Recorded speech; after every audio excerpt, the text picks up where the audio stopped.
जैसे मैंने आपको बताया कि सेक्स संबंधित प्रॉब्लम हो, हेडेक संबंधित प्रॉब्लम हो, मिर्गी दौरे संबंधित प्रॉब्लम हो, ओसीडी संबंधित प्रॉब्लम हो। हुआ था कि बार बार हाथ धोना या किसी चीज में लगातार दिमाग लगा रहना, ये अभी समस्या के अंतर्गत आता है, क्या बीमारी है? हाँ, ये और नशे के रोगी अगर मिलना चाहें तो क्या उनके लिए भी उपचार संभव है? बराबर। नशे का उपचार अब आधुनिक तौर पे बहुत अच्छा हो गया है। पहले इतना अच्छा नहीं था, पर आजकल बहुत अच्छे हैं। नमस्कार दोस्तों, मैं हूं जीत और आप देख रहे हैं जीत टाइम्स। जीत टाइम्स के इस अंक में मैं आज आपकी मुलाकात कराऊंगा एक मशहूर MD neuro psychiatrist doctor Nilesh Kumar Kanaujia से। अब ये मौजूद है रजत हॉस्पिटल में, और रजत हॉस्पिटल में सर की ओपीडी में आज हमारा आना हुआ है सर से मिलने और ये जानने कि किन किन क्षेत्रों में न्यूरो साइकाइट्रिस्ट कार्य करते हैं और किन किन बीमारी के मरीज न्यूरो साइकाइट्रिस्ट से मिल सकते हैं अपनी बीमारी के निदान के लिए।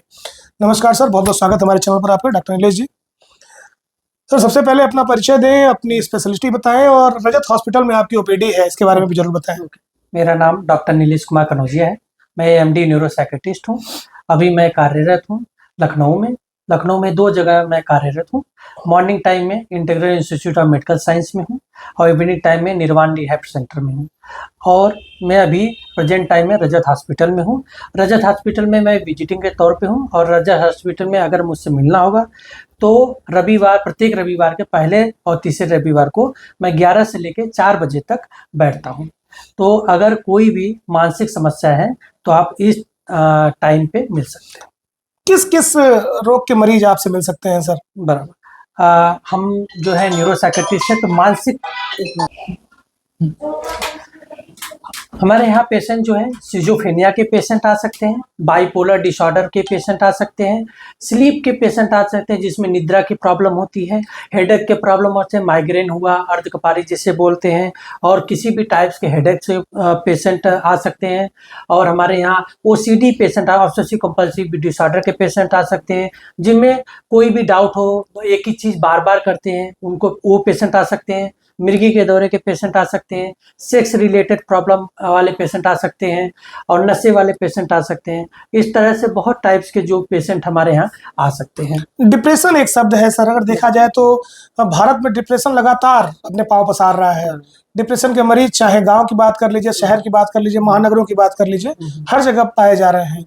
डिप्रेशन का क्या इलाज है सर? कैसे रोकथाम हो डिप्रेशन के? बहुत सही सवाल पूछे। डिप्रेशन एक ऐसा कॉमन डिसऑर्डर है मानसिक में, जिसमें कहीं भी हो सकता है, या गांव का हो या शहर का हो या एजुकेटेड हो या नॉन एजुकेटेड हो, वो किसी को भी हो सकता है।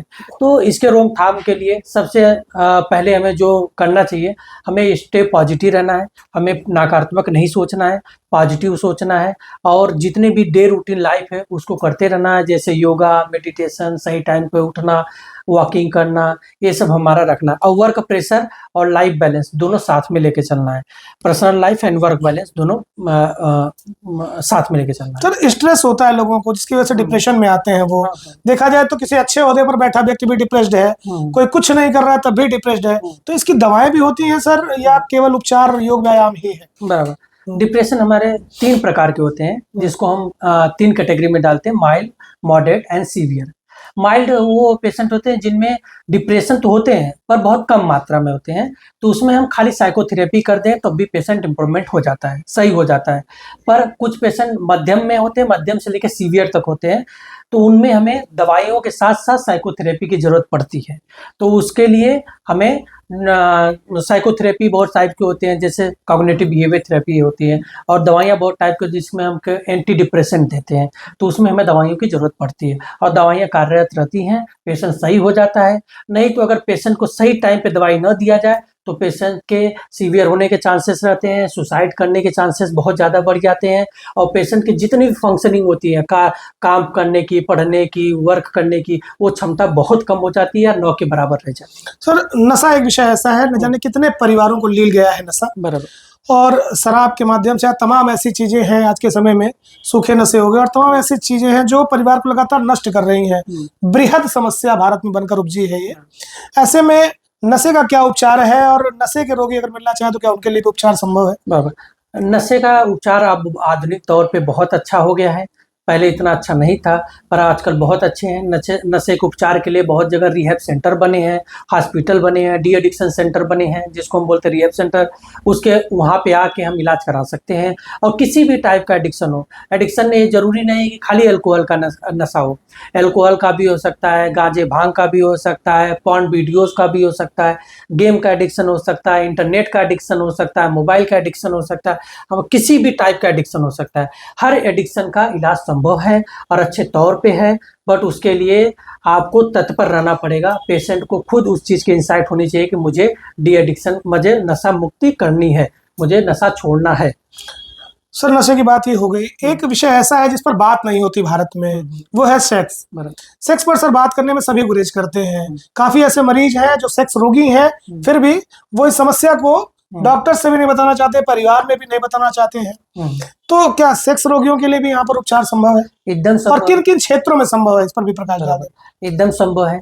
सेक्स रिलेटेड बीमारियां जो हैं हमारे इंडिया में बहुत कॉमन है, बट हमारे पास नहीं आ पाते हैं क्योंकि बहुत सारे स्टिग्माज हैं, सोशल कल्चर की वजह से नहीं आ पाते हैं।